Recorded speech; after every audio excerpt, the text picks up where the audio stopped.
Welcome to your video. My name's Will Lord and this is a video teaching you how to make a laminated longbow. The reason we laminate woods is because we're trying to get the performance from the woods that once we could have got from a nice piece of English yew. So before we start with the laminate, I'm going to show you the properties of the English yew so you can understand how we would match them. What made yew such an excellent wood for a longbow was the fact it's got a blend of two materials here, one being a sapwood, which is great for stretching, and the other was the heartwood, which copes with compression extremely well. The two woods combined give it a very fast action in the world of the bow. So looking at the properties of the laminated longbow, what you've got is the back of the bow, the core of the bow, and the belly. And you'll also see that this is slightly bent in the direction of the hickory, and that's been purposely put in, and I describe it as a deflex. The hickory has had more thought reference to the direction of grain than the following two pieces of wood. To understand how the hickory has been set up best, it's described as quarter sawn, and looking at the piece of wood we can see that the grains run round in rings, like so. So your piece of hickory has been selected through here, followed by the core and followed by the belly of the bow. And what that means is when the bow is stretched and drawn back, that because these are standing up like little squares, they won't delaminate from each other. Following that, you're seeing the core. Now the core's a very hard wood, and that's what I describe as the muscle of the bow. That's what gives it its great performance and speed. And then the lemon wood is an amazing piece of wood that can be squashed and return without crystling and cracking in the belly of the bow, which is what we're trying to avoid.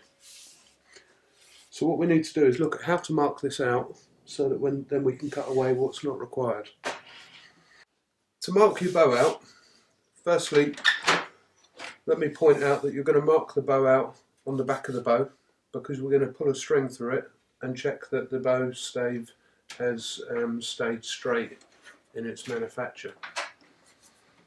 So we gently pinch that in the jaws of the bench. The tools that we require is quite simply a tape measure, a pencil, a 1 metre rule, and a string line.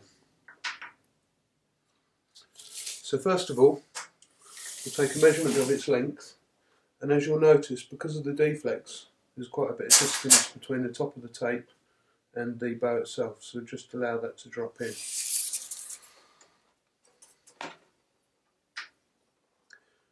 So the bow, the full length of this stave is 78 inches, and it's half of 78 is 39, so I'm just going to put a very small dot at 39. And at that point we decide which end is which. If there was something about the stave that looked like it had a distortion in it, or maybe a knot in it or something like that, I'd make that the top limb. And the reason for that is because the top limb is going to be the longest limb. So I'm going to choose that end for no particular reason on this, because it's good on both ends, as the top limb, and I'm going to put a strong line at 40 inches. Then I'm going to mark 2 inches either side of 40 inches and draw an arrow in the direction of the top limb.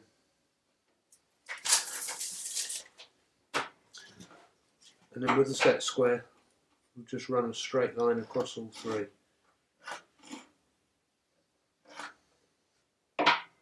Okay, so when we're making the stave, we generally try to make it so that after it's cleaned up, it's 1.25 inches wide.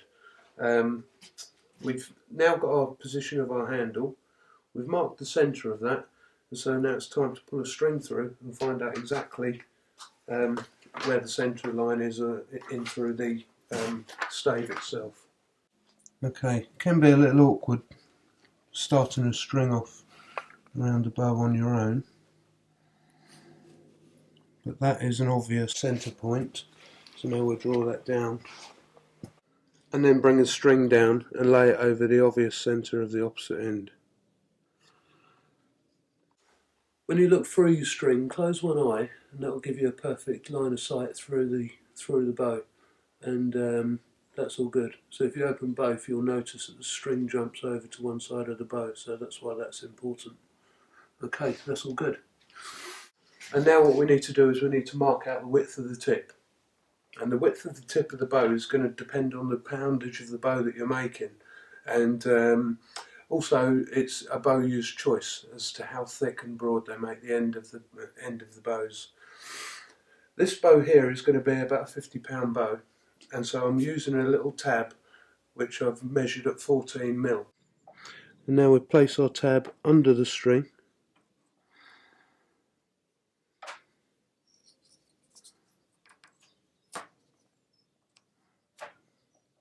and mark that out. It removes any random concepts that could crop up if you're trying to tape it.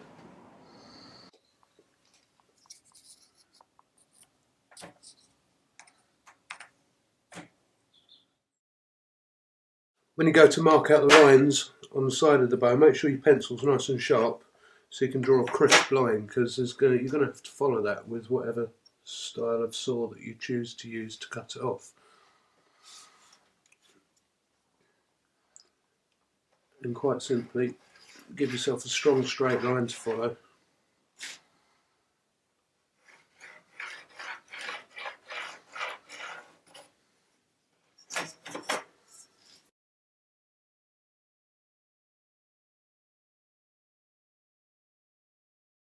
So that brings us to a stage where our bow is completely marked out and ready for us to start thinking about cutting them sides off. If the handsaw happens to be the only tool that you've got to cut away the sides to gain your taper, that is perfectly adequate, and I used to use one of them for many years.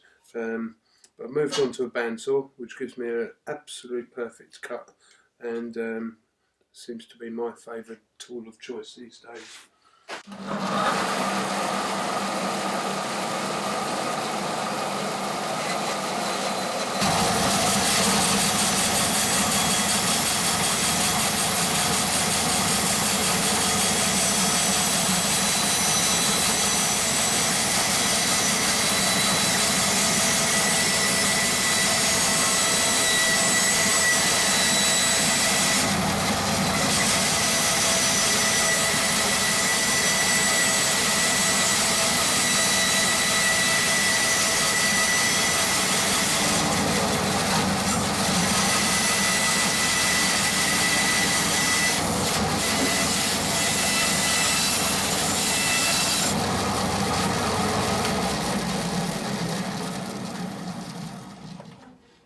We're now going to mark with our pencil round the bow so we can see where our handle is from the back.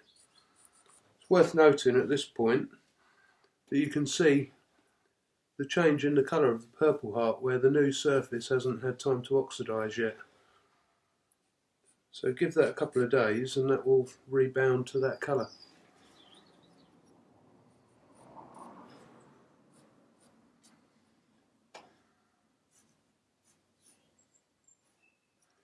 Good. So we're going to be working on the belly now. That's where we're going to be spending our time. I'm going to pop that way up, and with a piece of wood just as a support, I've softened one edge where the hickory is going to touch it so that it doesn't crease the hickory, and we'll just slide that out so that about 2/3 of the handle is sticking out into the area that we want to work in, and do it up nice and tight. Right, this lemon wood now is the section of the bow that we're going to be rounding, and there's a few critical things to consider. Firstly, we're going to round it all the way down until we meet the core wood, which is here, and that's going to be done with the spoke shade that's drawn along the bow. And we're going to do it evenly, so we take an equal amount off of either side. This is the first time where you really get to meet the grain of the wood and find out the details of what you've got to consider. So for example, where I was near the handle, the blade tried to dive down, and it tried to dive down because there's a slight elevation of rising grain there. So what that might mean to you is that you need to turn your spoke shave round and go back the other way, and that wouldn't let me even start there because of rising grain. So sometimes you have opposing grains and you've got to go one way and the other way to get round through that. But that's all part of the fun of the bow making. One of the things that you need to take on board is that the limb can't be thicker than it is wide. Looking at this end that we haven't started yet, you can see really how deep that is in comparison to the width. So that sort of shows you the amount of material that's got to come off of this top. In the first place, when I'm making the bow, you'll notice that I'm going on each side twice with a slight angle change. As we get closer to the actual bow itself, each side will be touched 4 times, which will help to consolidate that D section.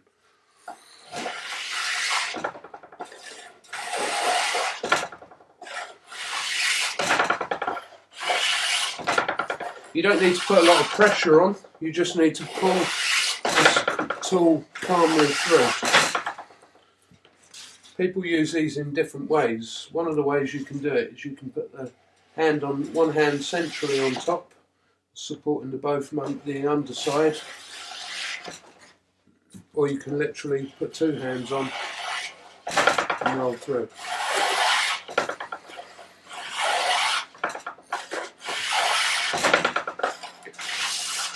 So the spoke shave, as you can see, this is working quite nicely on this piece of timber, and we're getting full length shavings, but it's not everyone's chosen tool.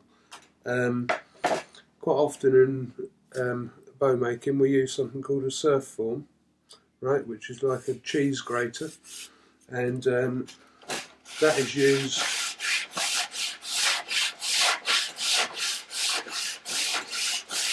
literally arcing as you go and moving round that limb to assist bringing that shape.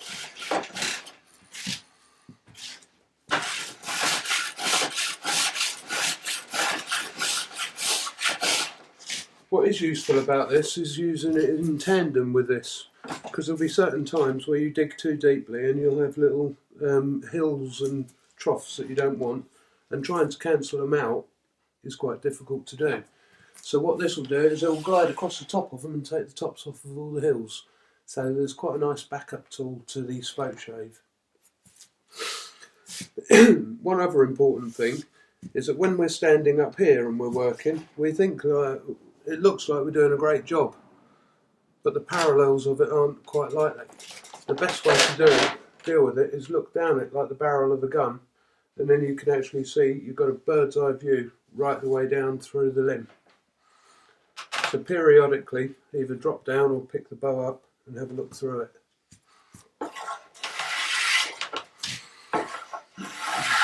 When you first start, it's a good training ground for the tools, because you can't hurt the bow. The bow's much deeper down than what we're removing at the moment.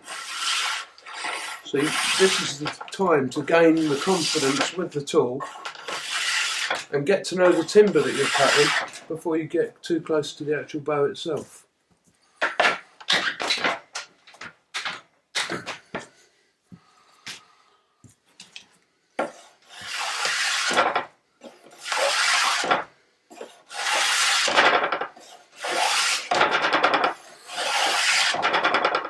This is probably the most pleasant part of making the bow, because you really become one with the timber and you start knowing your bow in a way that you couldn't have known your bow if you bought a bow.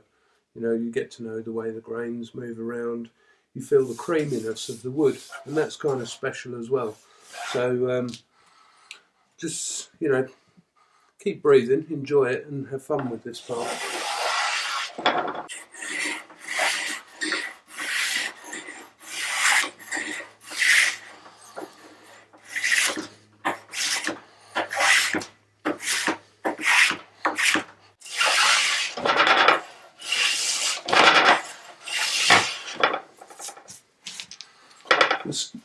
we're now starting to get a bit of a form going on this. And when I look at the sides here, I can still see from this point to this point that I haven't actually made any impression on this section of the lemon wood at all. So I really need to deepen the angle of this now and cut in a lot further.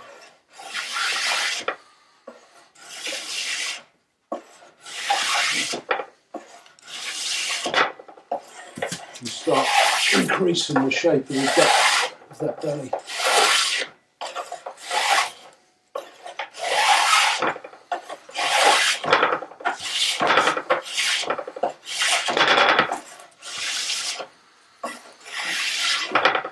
The edge of the hickory at the moment is really crisp, so with an 80 grit sandpaper we're going to knock that edge right over so that the whole of the bow is far more tactile.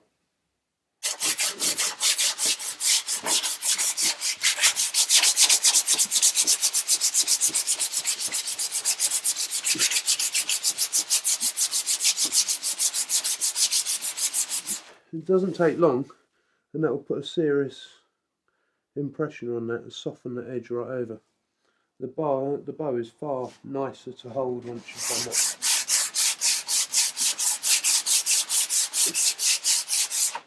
that. Do it while you're making it, because obviously there's quite a lot of poundage held in that little area, so you don't want to be taking that right off at the end after you've set the poundage of the bow.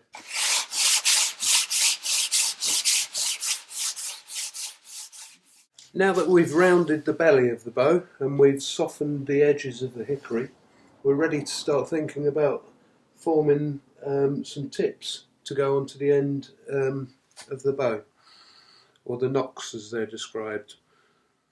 You can purchase nocks that are ready cut and made, although I prefer to completely make my own, and therefore you're going to be exploring blanks of buffalo horn. This is called a mid, obviously it hasn't got the tip on it, and this is called a tip.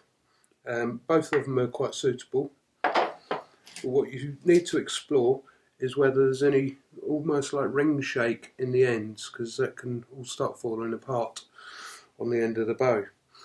But this is looking a fantastic piece. It's much larger than the limb itself, so we know that we're not going to be too small when we put it on there. And therefore what we're going to do is we're going to cut two of these. This knock here is a bottom knock, and as you can see it's about the same length as the thumb, so the top knock is about another ½ an inch longer than that. As a rule, that's how the longbows are generally set out. We're going to take ours from this block.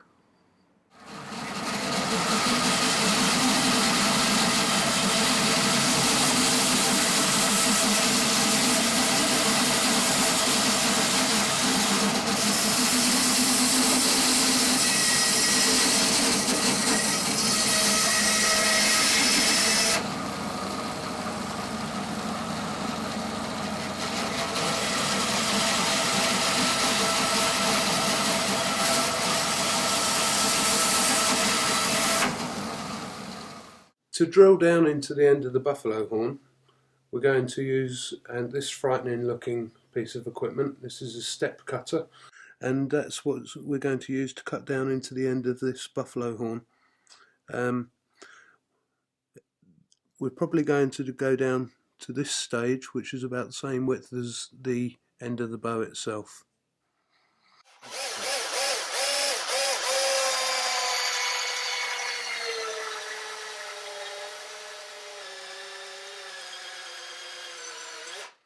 Comes a point where you get a bit blinded to how big the hole is because of all of the removal hanging around. So it's worth just clearing it out and then pushing in.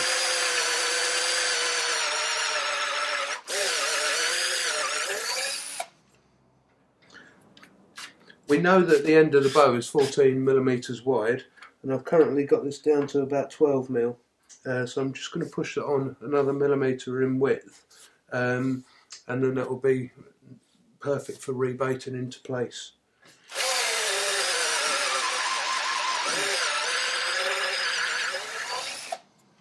one more thing that's worth mentioning is because of the way this steps,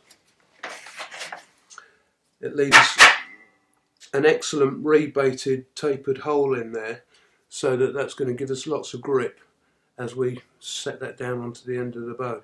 We now need the end of the bow to be the same shape as the drill, and so the length of the taper needs to be about 1.25 inches down into the bow. So you could do that with a knife, but I find that if you've got a good belt sander, what you can do is you can just offer that onto there and rotate that round. So.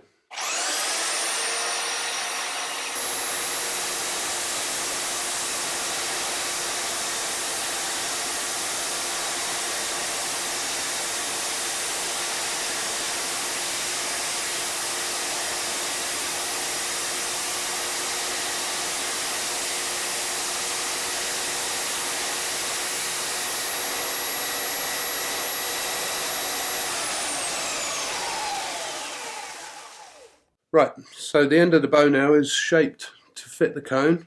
When you pop that on there, if you wobble it about, generally you want as little wobble as possible. So if it's really wobbling, you know you haven't got your tapers correct. That feels pretty good. So I'm going to twist it onto the end of the bow a little bit. So what I want to do is I want to drop this buffalo horn further into the bow. So I'm going to put a rebate about 1/8 inch down. And what that does is when you actually remove all of the surplus of the horn away and you blend the horn to the bow, you've actually got some thickness of horn at the bottom of the actual joint. So what we do is you take the knife and stand it upright about 1/8 inch on and go all the way round the limb, and we'll try and meet our line that we've already started. And then we're actually going to go round again so that this rebate has got some good depth to it. And then completely take the horn away.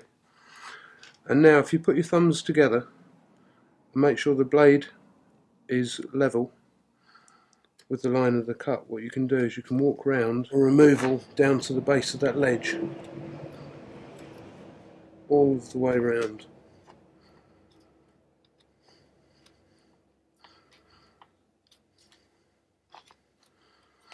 And then just go back into your original cut and remove your surplus.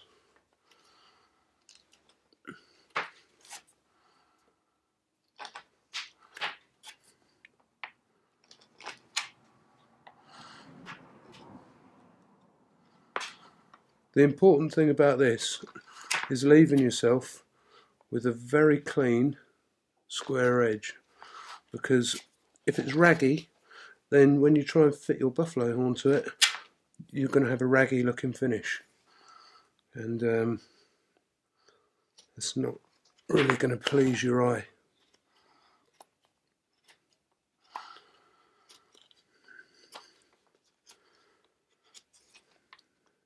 Now the situation is that that's no longer tapered at this particular point, so that's never going to fit on there. So what we're going to do now is we're going to we've had the blade working that way, and now it's going to be turned into this direction. We're going to push that swelling from that position and reincorporate a new taper.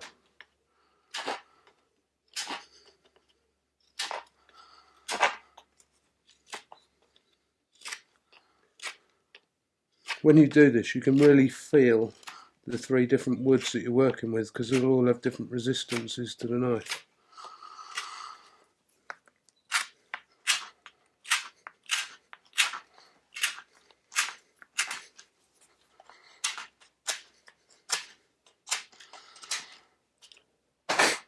And then you take your horn, offer it back on there, give it a twist, and then when you look at that, it shows you exactly where you're touching and where you're not. So everywhere you're touching, you take a removal until such point in time that you've brought that right all the way home.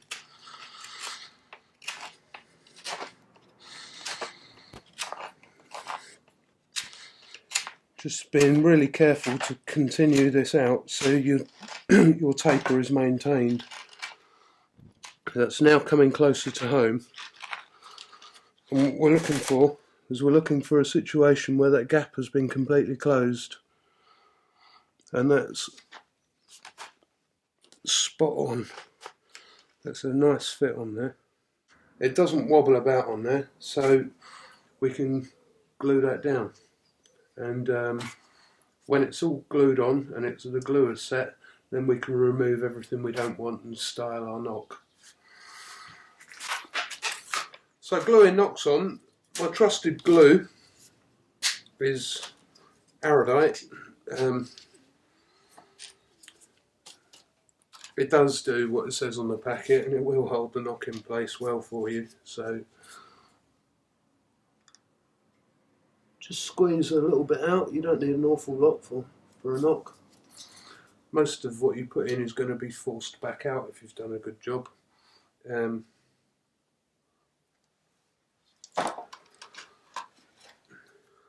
I would say, although it sets in 5 minutes, really you want to give it an hour before you start reworking the tip. And make sure that you mix it well, because if you haven't mixed it well, then you're going to have glue that never goes off.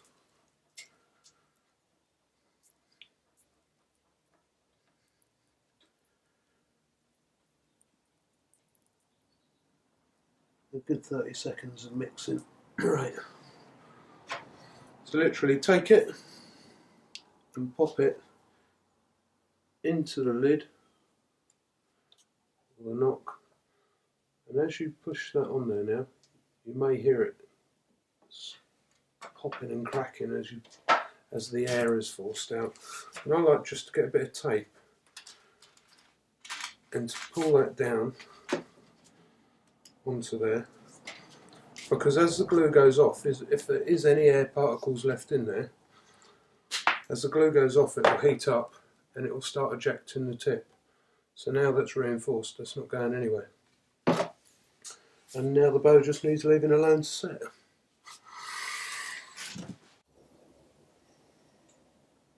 Now that the glue is dry, holding the knocks in place, what we're going to do is we're going to make the string. So I've placed the bow on the table, and you can see I've set some nails into the table, and they're set so they're 15 inches longer than the actual bow from the knocking points itself. When you're considering what type of material to make your string from, it makes sense to look back in the past, and this is one of the types of material that would have been used, and this is called linen, and it's available from many archery suppliers. What we're going to use, primarily for its colour, is a material called dacron, and this is known as B50 dacron. It's quite nice because of its red. It will match really well with the purple heart running through the centre of the bow when that's all polished up, and then we'll serve the centre of the string with a black nylon, which will finish and balance out from the handle and the horn tips, so you can really look at the string and turn it into a craft. So first of all, we'll tie this string off to this nail.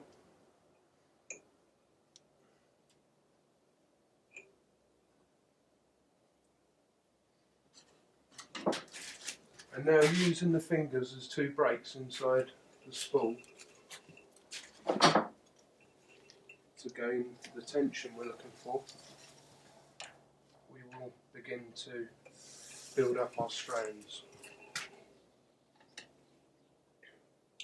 It's a 55-pound bow that we're making, so I'm going to use 14 strands, which is perfectly adequate. Even more so, I'd be happy to shoot a 70-pound bow out of 14 strands, but what I want from this is I want it to feel nice in the fingers, so it's actually, 14 strands. Some people say, well, it's going to slow the bow down, but really, no, it's fine.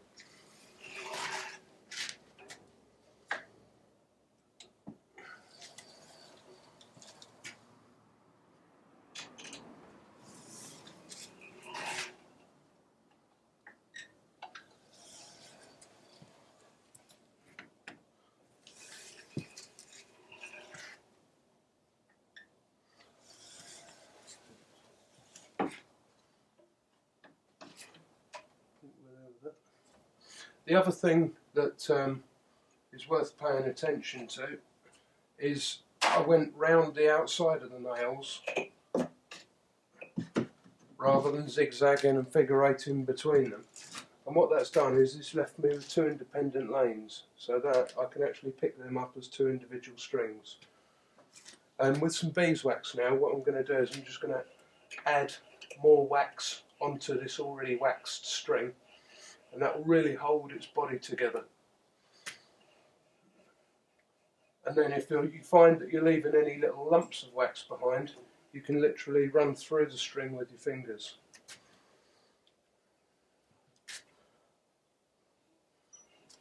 What you may want to do is you may want to make a string which is twisted with two different colours. And that's fine, you just make two separate ones of half the amount, and then mix them, twist them together.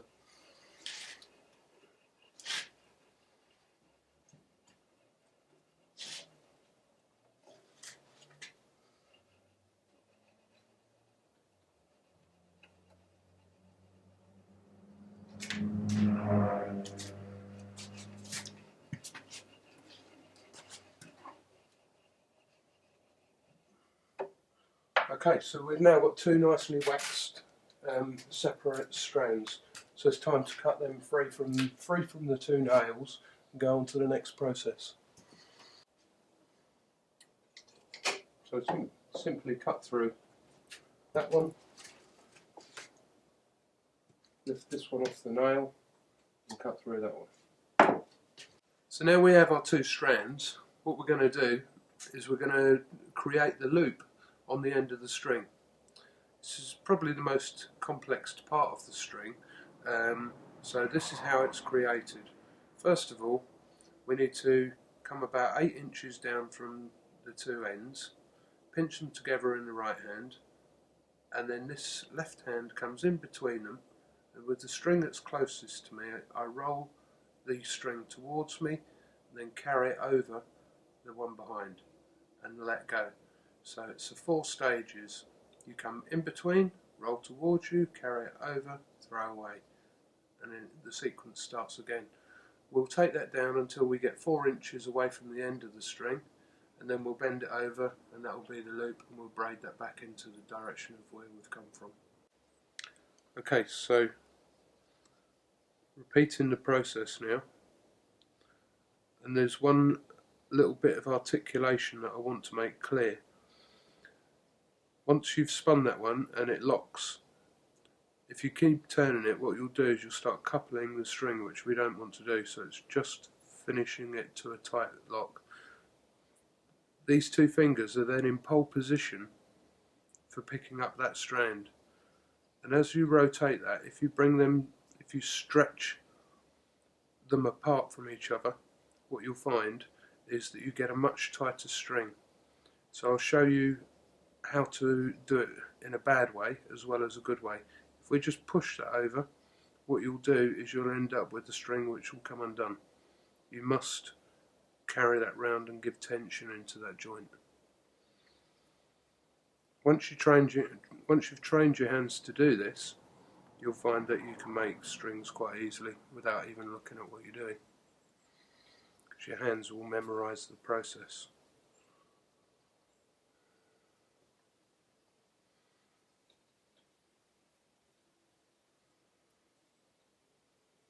Just to check how things are going, if you look back, what you're getting is you're getting a really strong vision from the string itself, and if you look at the angle of the way these are set, they're almost at 45 degrees to the angle from the string's travel, so that shows you we've got a really tight weft.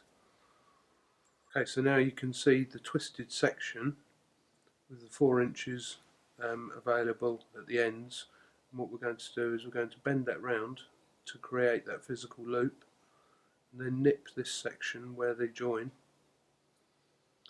and we're going to rock them two together just at the beginning so they look like they're blended to belong together, and then we physically start that same process again. So we take the whole block, roll it towards us, carry it strongly over the one behind, and if you make these moves nice and strong, then what you're going to do is you're going to get a really hard holding section of string. The trouble that we have on our hands now is this is double the volume in thickness to this section, and it's going to be coming back down to this size once we come out the bottom of here. So what we're going to do is we've taken 4 twists so far. Now we're going to take one of the strands and we're going to tease it all the way up to the joint from that side, and we'll do the same with the opposite side.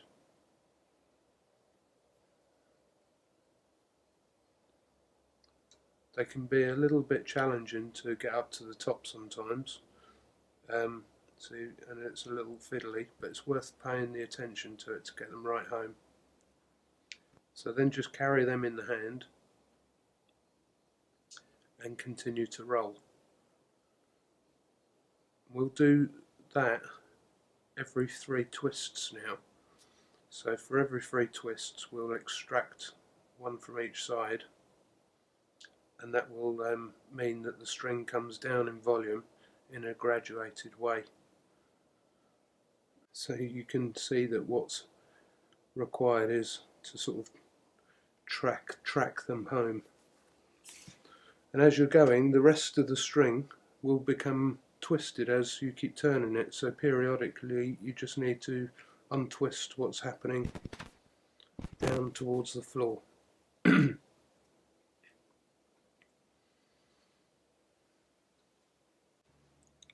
Now that we've extracted all of the individual fibres to graduate the string back to its size, what we're going to do now is we're going to continue that hard twisted or braid for about 10 twists beyond the end of where the last ones were extracted.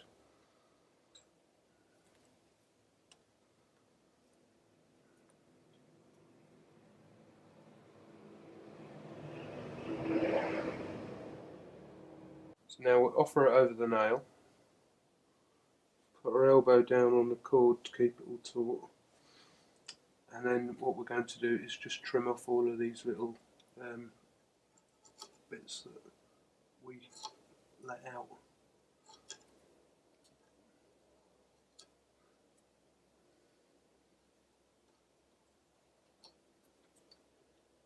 Obviously make sure that the blade is nice and flat, because you don't want to be damaging any of the string itself. Easy mistake to make.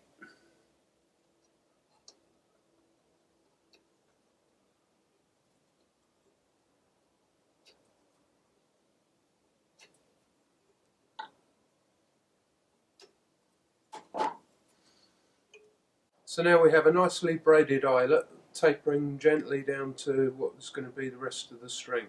So what we need to do is we now need to blend the rest of the string together and braid out the opposite end so we can size it and set it for the length of the bow. To do that, it goes back over the nail. Now we'll draw the bow up to the nail where the knock is going to be created at the end where we have a loop, and take the 2 strands and start twisting them over each other, just so that as they pass over, the twists are going to tighten up and tighten up. We want to set them so a full twist appears at about 2 to 3 inches. We come all the way down here until we're at a position where we're going to start our second braid for the opposite end. This style of string is called the Flemish string, so what that means is it's going to have a bowyer's hitch on one end with the loop at the other. That makes it adjustable and quite often an easier string to make. So I have enough twists in the string now, and at this point, which is about 8 inches away from where this knock is going to be created, we're going to start doing our braid again. Again, from 8 inches away from the end of the bow, we can now make our braid with the same technique as before, and also in the same direction, meaning that the one that's closest to us gets rolled towards us. Let me just explain that thoroughly to you. The thumb comes towards you, you pick that up, and then you carry that string that you've just rolled over the top of the last one and creep on to pick the work up here. Let go, come back in, roll towards you, roll over. And this sequence now, quite simply, gets carried right out until you get to the end of the string, and you can tie a little knot there, and that will hold it all together until you're ready to apply it to the bow. Because we decided that we were going to use a full section of horn on here rather than buying ready-made tips, that means that there's quite a lot of work to do up here to get that all singing and dancing and looking smart on the end of the bow. You could do a lot of this work with rasps and files. It would take a while, be quite a nice job, but for speed and convenience I'm going to use some machinery.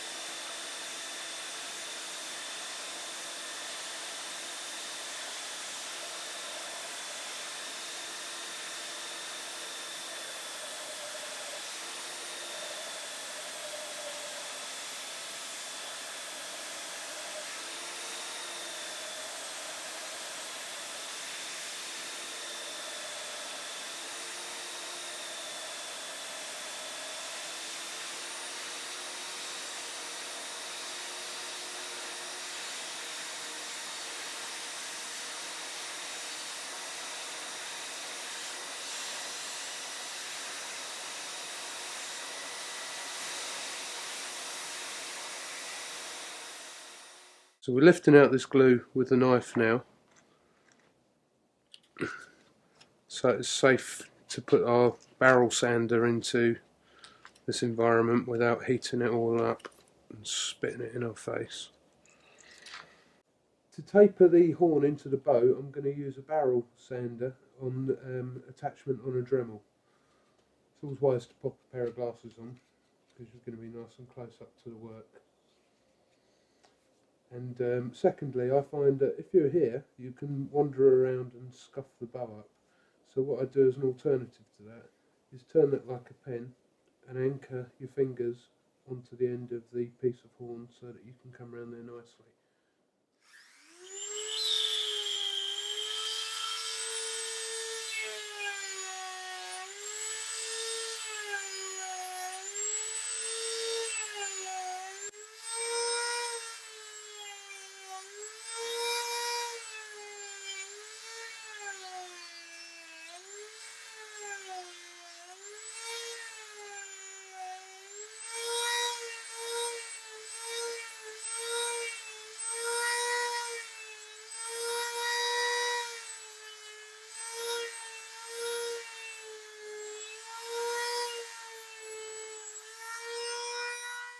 So now these two components meet smoothly and the finger can ride across the two sections without hitting hard. I've allowed that to continue in its swell, so there's plenty of room for that string to drop in once the groove's created. This handy little device is on a flexi lead, and the tool that I have set in the end is called a tile cutter, and really does help to cut us a nice groove in where we're going to be applying it to the knock.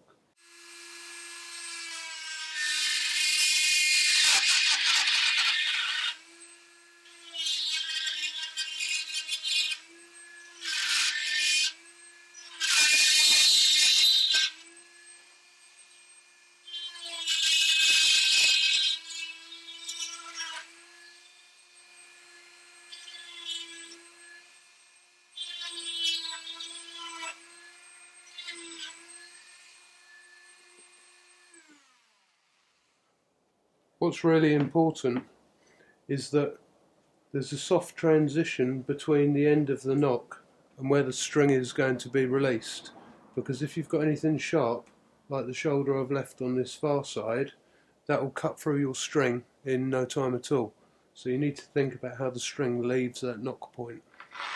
To be able to get a smooth transition out of both sides of the knock groove, I've needed to move the bow in the opposite direction so that I can apply this from the right direction.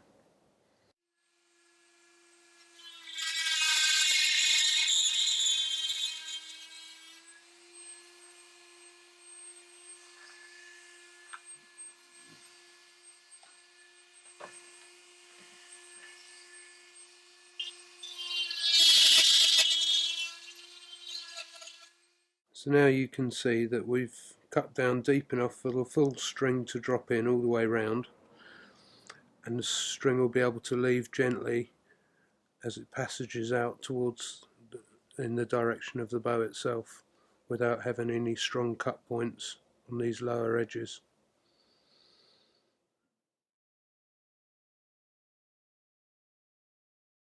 To bring your buffalo horn tip up to a nice polished standard, you're going to need the following components.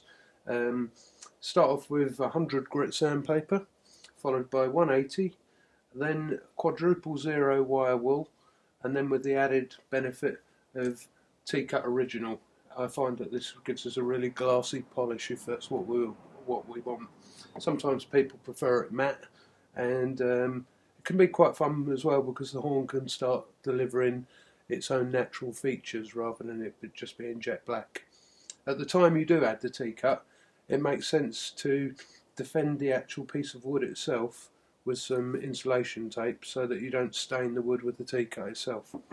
When you start work with the 100 grit, try not to go too far beyond the actual machinery marks that you're trying to remove, because if you're not careful you can end up sanding far more horn away than you really need to. And that would mean you need to recut your knock points in. If you haven't done enough, you'll soon know, because you'll get the T-Cut will remain in the grooves and it will leave itself there as a white stain. And you can really see just this alone will really start blackening the horn up.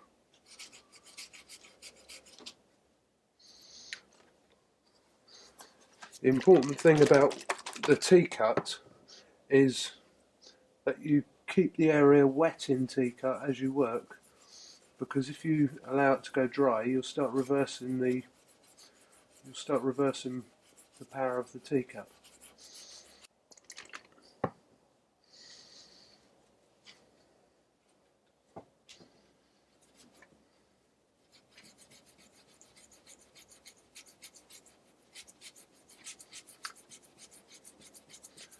So the truth behind your efforts is all delivered by the cloth itself.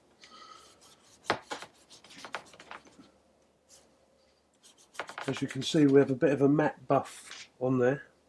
So what we'll do is we'll put some T-Cut on the cloth itself. So now we're just using the coarseness of the T-Cut to really deliver that full polished finish.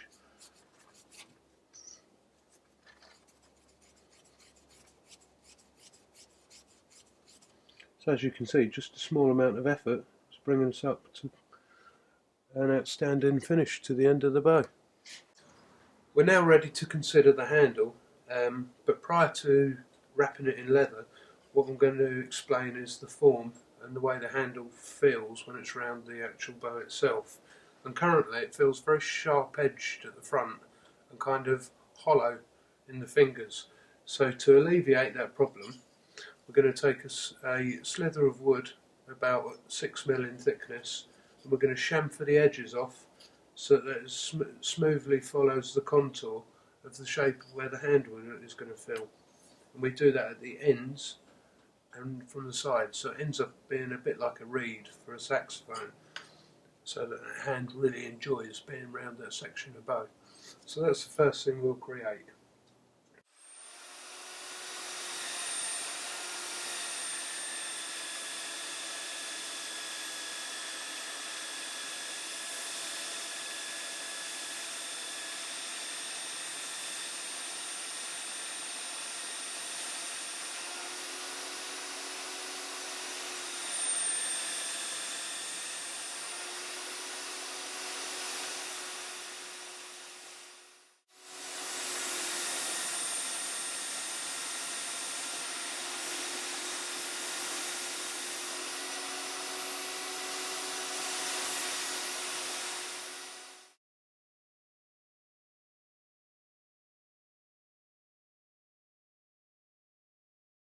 we're just going to tack that little shim in place with a bit of super glue.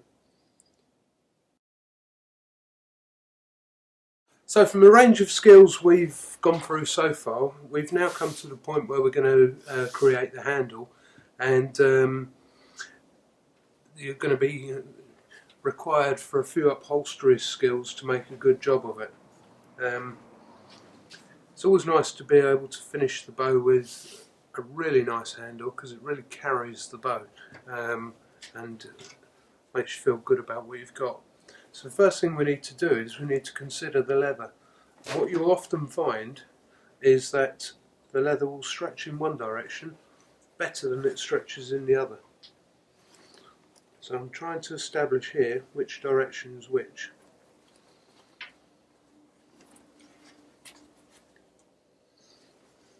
Yeah, I'm feeling that way is my stretch. So what the reason I need to know about that is because we've created a hump in the middle of the bow that the leather's got to go around, and we don't want it to be baggy at the top and the bottom after it's left the hump. So we want that stretch to be able to go round the bow. So with the view in mind that it stretches that way best,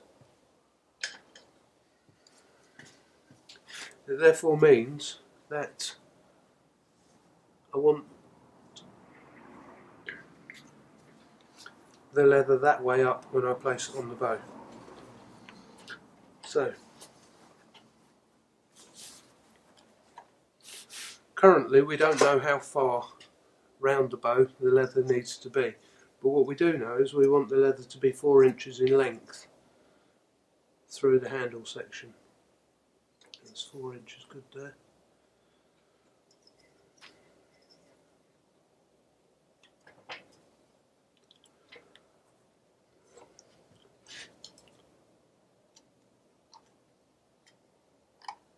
Whenever you're cutting leather, it always makes good sense to have a, if not a brand new Stanley knife, a particularly sharp one, so that it doesn't pull but cuts really clean. You don't want what you don't want is raggy edges on the edge of your handle either, so really make a good effort to make sure that your knife can cut superbly.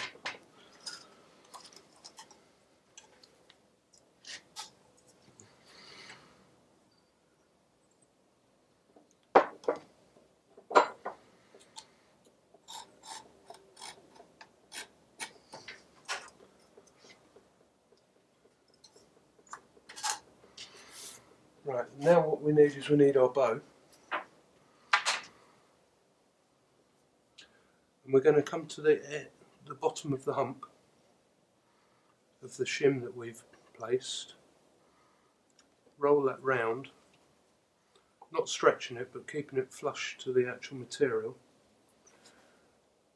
so we've gone right round the bow, and where they meet you'll feel it underneath your thumb, and you can see down the end. You can just offer the knife in, so we've got the length. Because the leather is able to stretch, we'll be able to pull it over the hump and keep it all nice and tight.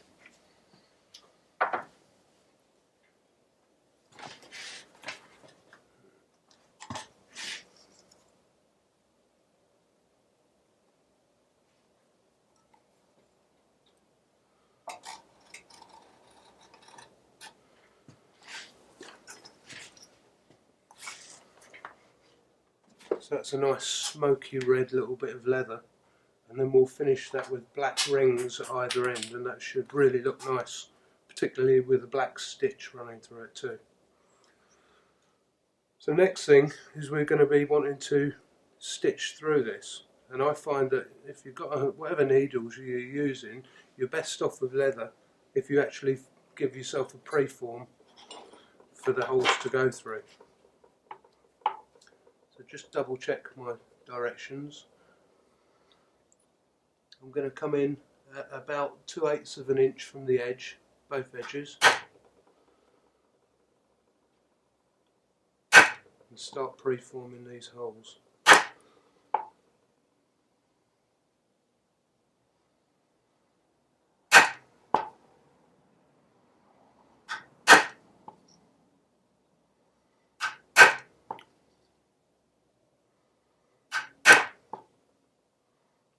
find that with a bow handle you want about 9 holes because of the style of stitch we're going to use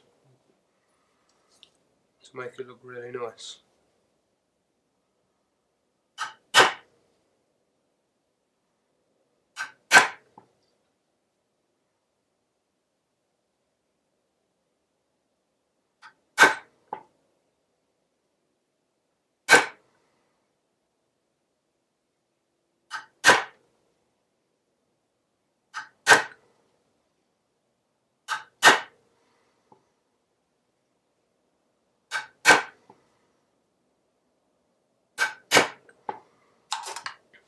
So just to explain what I did there, is I took the 2 corners, then the centre, split the centre again, and then went either side of that, both sides. So that puts us in a position where we actually want to now get this onto the bow itself. So with a little bit of Evo stick, what I'm going to do is put a coating onto the back of the leather. I would advise, instead of leaving that as a thick lump, just smoothly coat that out. If you don't, what you can find is it leaks out to the edges and starts drifting down the limb of the bow. Right, ready to put the leather swatch on, and think of the back of the bow, and the seam that we're going to create is going to be down the back of the bow itself rather than landing in the palm. So we'll offer our leather swatch on, give it a little bit of a pull because it's now sticky and we want to get it so it's going to pull over and close on either side nicely. That's good. In your first run of stitching you don't need to worry too much about entirely closing the gap. That can all be pulled through at the end.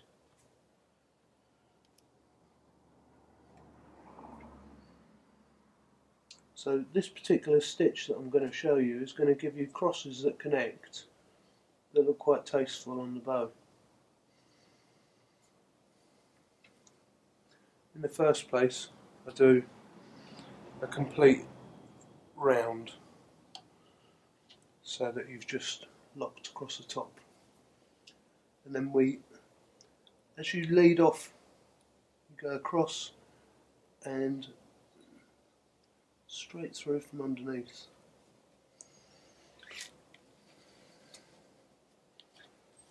Trying to lead the thread without it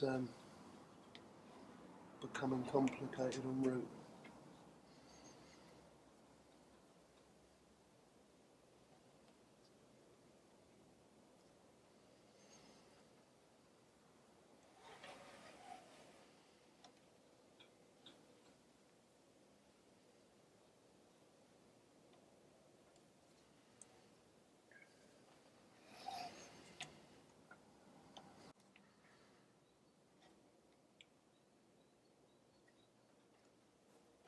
We're now at the base of the first run, so what we're going to do is we're going to replicate what we've done at the top by going straight across, and now it's time to start walking back up, and you'll see crosses appearing as you go.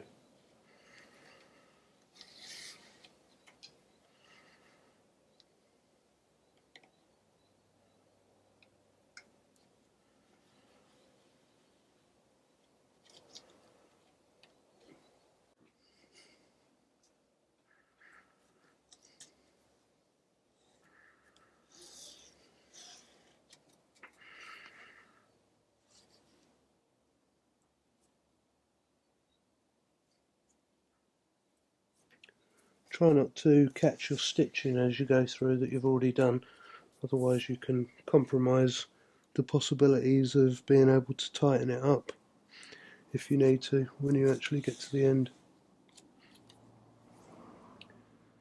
So this is the last stitch through the handle here, and all we're going to do is we're going to walk out at that point to finish that complete stitch, and now I'm going in and under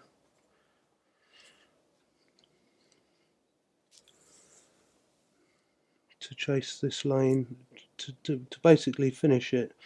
We're using the underside of the leather to hold that last stitch, so just complete out there and cut away what's remaining,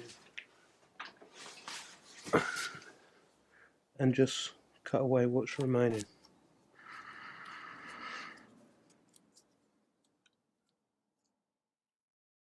To encapsulate the handle, what we're going to do is make two thick black leather rings which we're going to slide down, and they're going to be forced to stretch quite expressively around the limb, and that will come down and that will bind the whole thing together and look really good. Here what we have is we have two leather cutters, one at 32mm, one at 22mm, and we're going to start off with the outside one, and then once we've got our leather disc we can place it in the middle of that and take the inside out.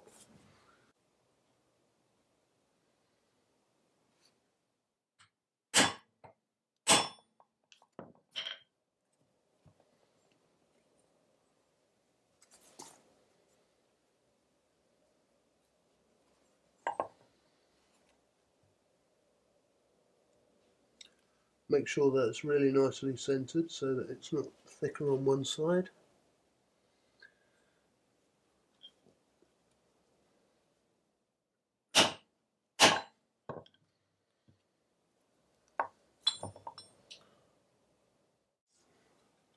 Draw this down under four fingers so it stretches in a balanced way. And you're about an inch above where you want to finish. Just take some super glue and just gently run that round where it's going to finally come home to. It's locked down permanently then.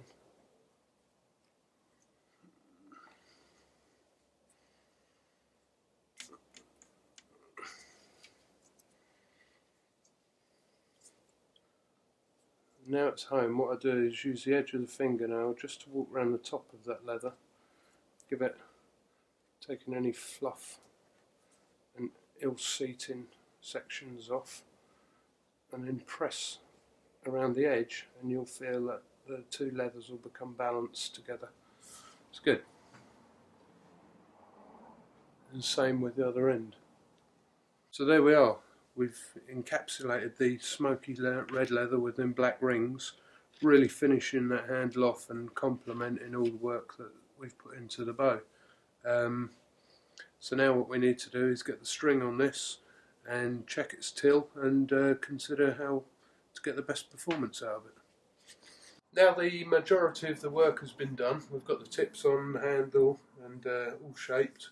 It's time to put it on the string and have a look at and see what shape the bow bends to, and that will be described as a till, the evenness and the curvature of the bend.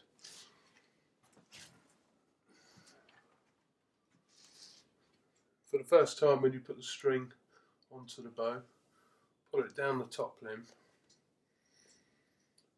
and fix over the bowyer's hitch over the bottom limb and secure it, and making sure that as it falls out of the nock it's nice and central to the limb of the bow. Many people will choose to use a bow stringer, which is a way of easily getting the string on the bow. For me, I'm going to use my body as the bow stringer. So I pull the loop right down the limb, creating a big place to stand into. Holding the bow in the right hand, put the right foot through between the string and the bow. The most important thing about this is spreading your body out so that the handle's behind the thigh and the bottom tip is just in front of the left foot. Then turn at the hip and face the top one, reach with the left hand and pull it home. Okay, that went all very well. First thing to do is check the brace height. I like it about half an inch above what we describe as fist mill, which is the thumb and a fist. It's the distance between the bow and the string, and when you use the bow, it's hopefully going to not give you a smart on the wrist. So as a first view, I'm quite happy with that. Everything looks like it's got a nice radial bend to it.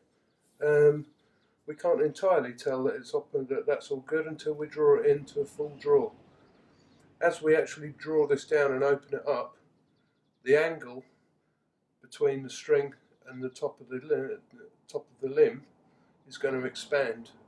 So where the tips look slightly straight now, the further you draw it, the more that tip will become incorporated into the mechanics of the bow. So to our tilling jig. Okay, we'll draw this down just a few inches to start off with. A light draw, and just have a quick check through. And as it happens, at the moment the only flat spots I can see are on the tips, which is exactly where I'd expect to see some. So let's draw them in a bit deeper now. Let's take it right down to 30 inches off of the brace. Yeah.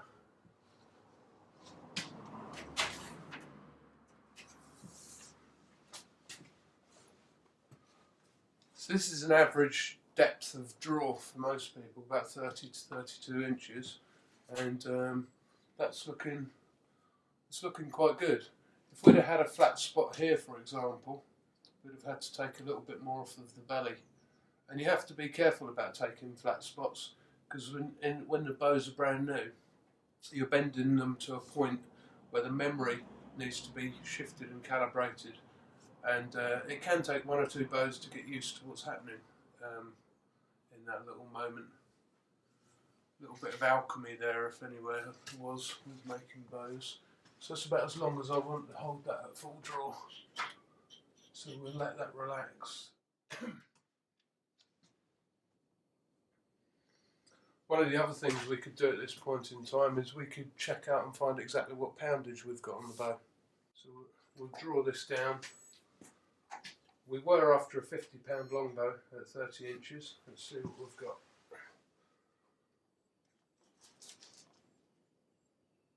We've got 46 on that, which is fine. If we were adamant we wanted 50-pound, what we could do is we could take half an inch off of either end and re-put the buffalo horn tips on, but that's a good bow. So with all things said and done, it's now time to consider preparing for polish. The last few things that we've been doing would have left some finger marks around. There's a few traces of scuffs here and there. So what I'm going to use is I'm going to use treble zero wire wool and give the whole bow a really good rubbing down with that. That will pick it up to quite a glassy finish. Then on some muslin, basically what I'm going to do is I'm going to start applying some wax. This particular wax is made by Liberon. It's called Black Bison Clear, and you apply it. I just apply it with the fingers in the hand, rub it right into the limb so it warms up in your hands and sinks into the wood a bit, and then we'll let the bow stand for 10 minutes, and that will assist it, because what we don't want is we want something like described as an eggshell finish. So that's the next step. So first things first, we'll take the string off.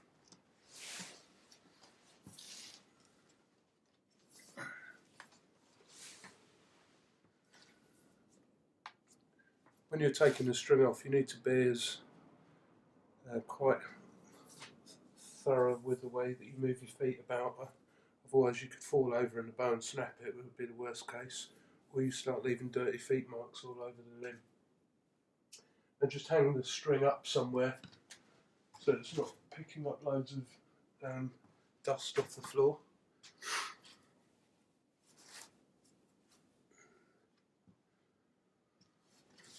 And give these limbs a good rub. I generally stand one end of the bow on my foot, because that gives me a way of stabilising what I'm doing.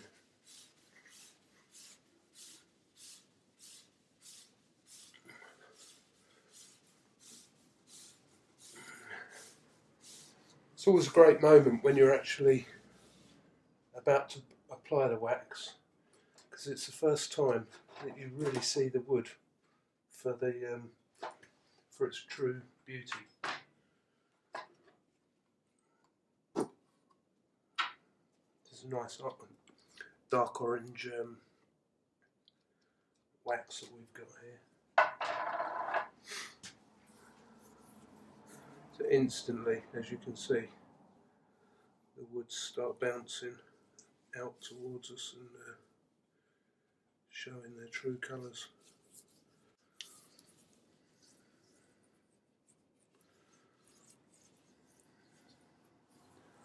Try not to get too much over the leather handle, because it's not really the right ingredient for the leather.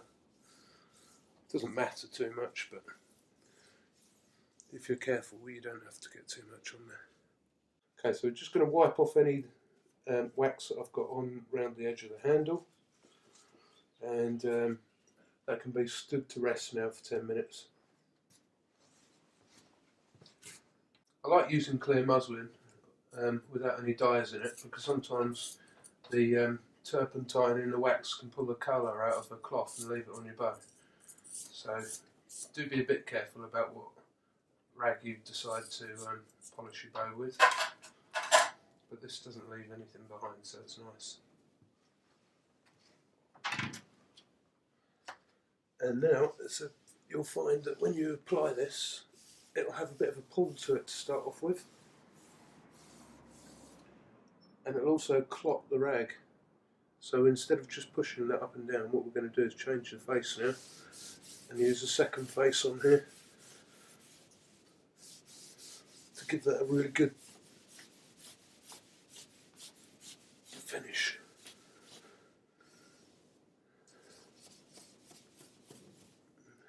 Maybe even a third face if you're not getting the polish or gloss on it that you're looking for.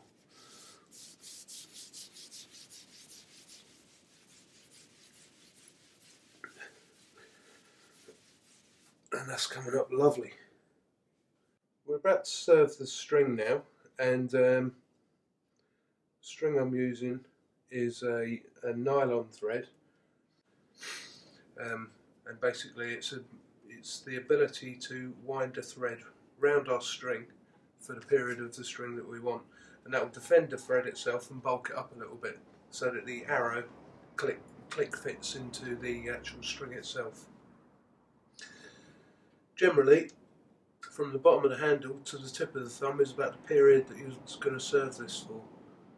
Okay, so just lay the end of the thread onto the string and start winding it over itself in the direction of travel. And what that will do is that will lock down the beginning of your serve.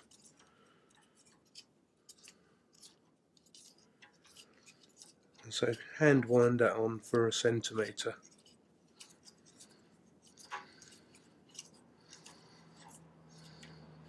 Like so. Then get hold of this tag, just pull it towards yourself, very carefully cut that end off. Now this tool will do its job nicely now, but what we need to do is just make sure the tension's right on it. I generally find if you can push that round without it turning the string too hard, but also not for the serving tool not falling away from the string, then everything's good. There are times if you're being a little bit aggressive with your hand that the serving tool will start doubling back on itself, so you need to just pay attention that you're always travelling forward.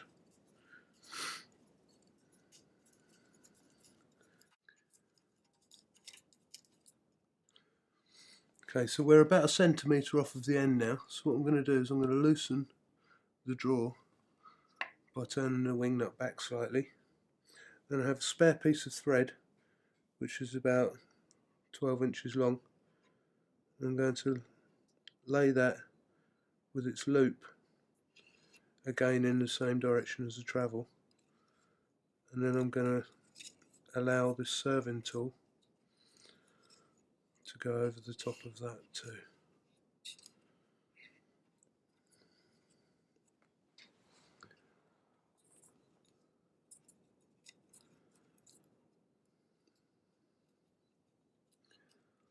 If you do this up too tightly within the string, you'll find that you can't draw the finish out, which will become clear in just a second. So we've now wound that into the string for about a centimetre, for about 7/8 of an inch there. At that point we'll draw this serving tool away, cut serving tool free, and pop the end of this thread through there, keeping it taut. Then give that a tug and pull that home. And if you're really unlucky, you'll bust your string instead of pulling it out, which is what I appear to have done. Actually, it doesn't look too bad.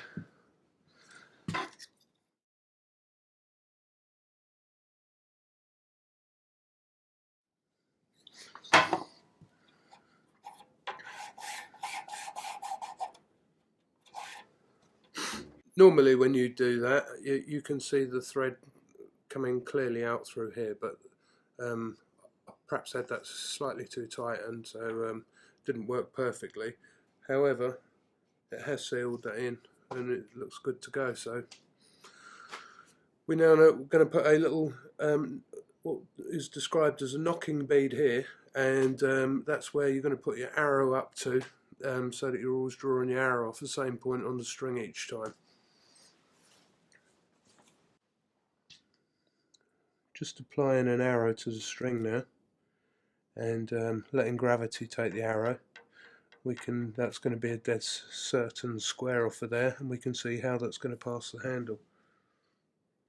And then we begin to build a bead just above the point where the arrow sits on the string.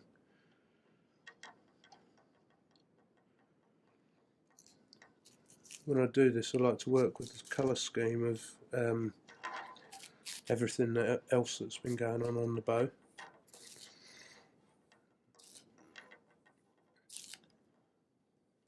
Quite often you'll hear people talk about using dental floss as a knocking point.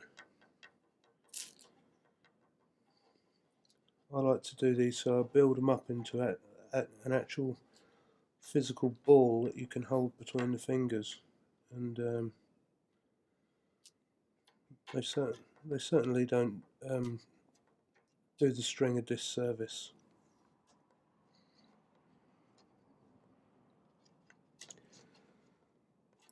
So drop that arrow out of the way.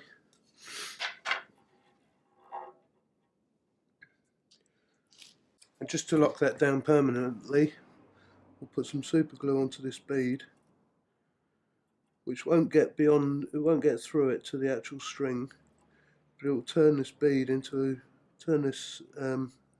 thread into a little, like a glassy ball. It sits, and it looks quite good on the string actually, like that.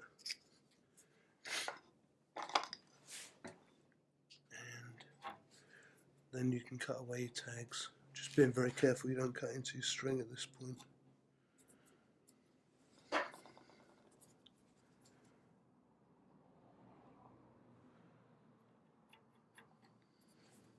This little tag that comes off the end of the bow, after we put so much work and effort into the bow, we might as well tidy this up and make it look kind of snazzy and give it some detail.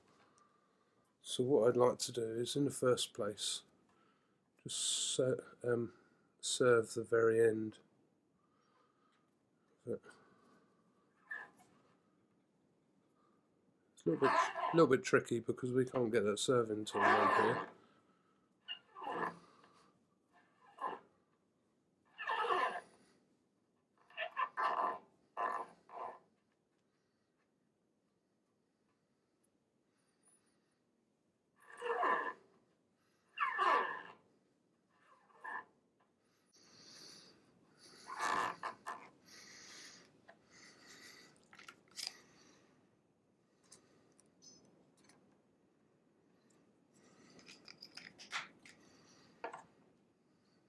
and finally just make this look really nice.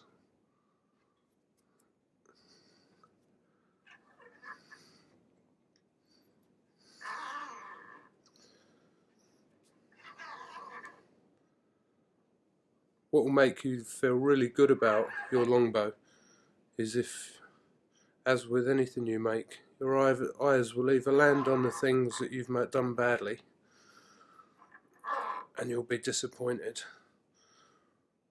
I like to try and think that our eyes can land on what we've done excellently and makes your bow extra special, and makes you proud to have it out and be competing with it and enjoying. So sometimes it's the little tiny tailorings that give you that extra sense of ownership.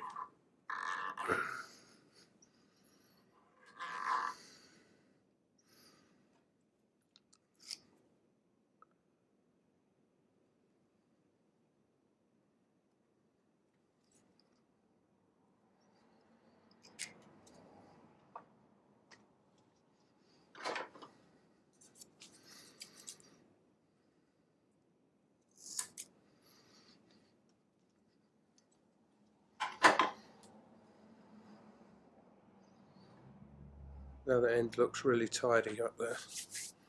So here we are, we've now proudly crafted an excellent longbow. I hope that the instruction has informed you and given you the confidence that you could now consider making your own bow and pass through all them different steps that we've had to go through to achieve this. What it will do is it will make your journey into the world of archery much more enjoyable if you've physically gone out and made your own longbow. You'll know everything about it and really respect it and enjoy it in the world of archery.